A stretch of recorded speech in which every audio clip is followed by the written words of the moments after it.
Welcome to training number 4, Clearing Self-Critical Thoughts. This is a quote from Vincent van Gogh. He said, "If you hear a voice within you say, 'You cannot paint,' then by all means paint, and that voice will be silenced."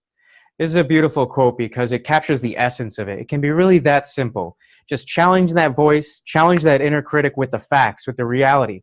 Because oftentimes that inner voice is lying to us. And it's trying to keep us safe, but it's distorting what our real abilities, and it's trying to keep us small, trying to keep us from going outside of our comfort zone. And I want you to just think, before we even start, get out a pen and paper and write down what are some of those self-critical thoughts, those thoughts that show up for you when you're outside of your comfort zone, when you're trying to go achieve your goal, when you're facing a challenge. What are some of those self-doubts, those self-critical thoughts, and those limiting beliefs that show up for you? So go ahead and pause the video and write down one or two of those thoughts, maybe more if there's more for you. So go ahead and pause the video and do that now. Great. Well, welcome back. And again, it's going to be just this simple. When you hear that self-critical thought, challenge it with the facts, challenge it with reality, and then move forward anyway, and that voice will be silenced. Because I'm going to be giving you a lot of theories. We're going to talk a little bit about neuroscience. I'm going to give you some different models and some ideas to work with, but it really is that simple. So if you start to feel overwhelmed, just remember this Van Gogh quote. I'm going to keep reminding you as we go through it. Just if that voice says you cannot paint, then by all means paint, and that voice will be silenced.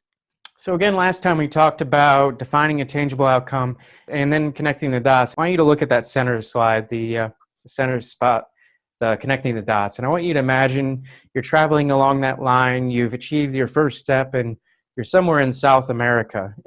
And you're traveling through a jungle or a forest, and you're walking along a trail, and suddenly you hear a noise.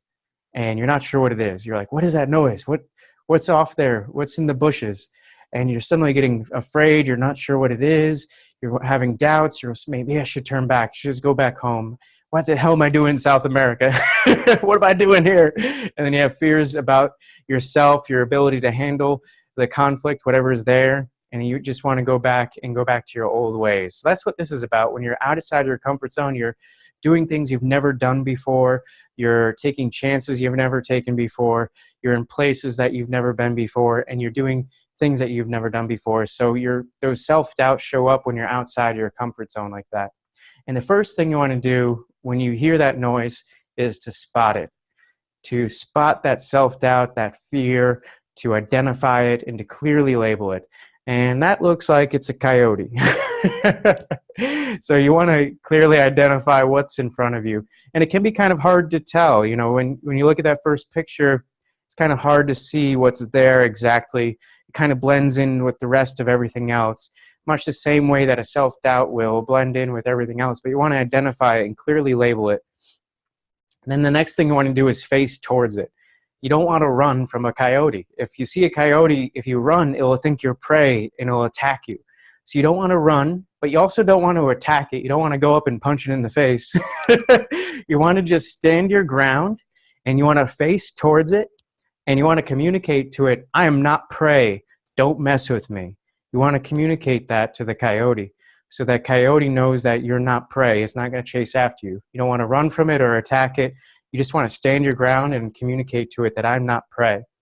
And then once the coyote gets that message, the coyote will probably get bored and decide to go somewhere else and just walk away. And same way that if you confront this belief, confront your negative beliefs, the beliefs will just simply walk away. And then you continue on without it. You want to let go of that coyote, let go of whatever showed up in that moment, and continue on with your vision. So this is a great metaphor because you're going to be doing exactly the same thing that you would do with a coyote with your emotions. First, you want to spot it. You want to identify the emotion. You want to identify the fear and clearly label it. Then you want to face towards it, and you want to figure out what's happening there. What's the limiting belief behind it, and confront it. And confront that limiting belief and challenge it with facts. So you're going to face towards it and confront it with facts. Then you're going to continue on without it. You want to completely let go of that old belief, that limiting belief, and then move on without it. Thank you for watching this clip from our emotional intelligence training. The training is designed to help you improve your self-confidence, your stress management, and your conflict resolution skills. If you'd like to gain access to this full training video for free, you can click the link below.